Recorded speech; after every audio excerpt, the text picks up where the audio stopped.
E aí, pessoal, tudo bem com vocês? No Direto da Redação de hoje, eu inicio te contando como foi a participação da Câmara de Vereadores na 6ª edição do Jantar Beneficente Gaúchos na Cozinha. O evento ocorreu no dia 2 de agosto e foi promovido pela Parceiros Voluntários Caxias do Sul.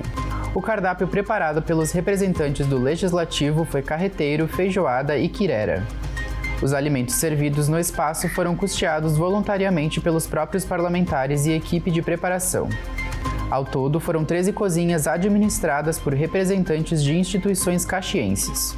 Todo o valor arrecadado no evento será destinado às instituições caxienses vinculadas a parceiros voluntários. O Sesc Caxias do Sul apresenta a nova edição do projeto Caixa Acústica, desta vez com a temática Elas Cantam Elas.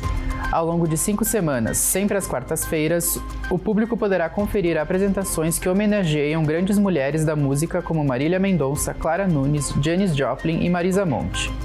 A programação, que começou no dia 31 de julho e vai até dia 31 de agosto, conta com shows em formato acústico. Você pode adquirir os ingressos por meio do QR Code que aparece na tela. O projeto busca valorizar artistas e promover a cultura de forma acessível. E para finalizar, te conto que a 3ª edição do Festival Revolução está chegando. O evento, que acontece de forma totalmente independente, está marcado para os dias 19 a 22 de setembro, na Escola Estadual Santa Catarina. A temática deste ano será Sirvam Nossas Façanhas de Modelo a Toda a Terra. Para viabilizar o festival, uma rifa foi lançada, incluindo prêmios como obras de artes dos próprios artistas participantes. Quem quiser contribuir e garantir o número da rifa pode acessar o QR Code da tela.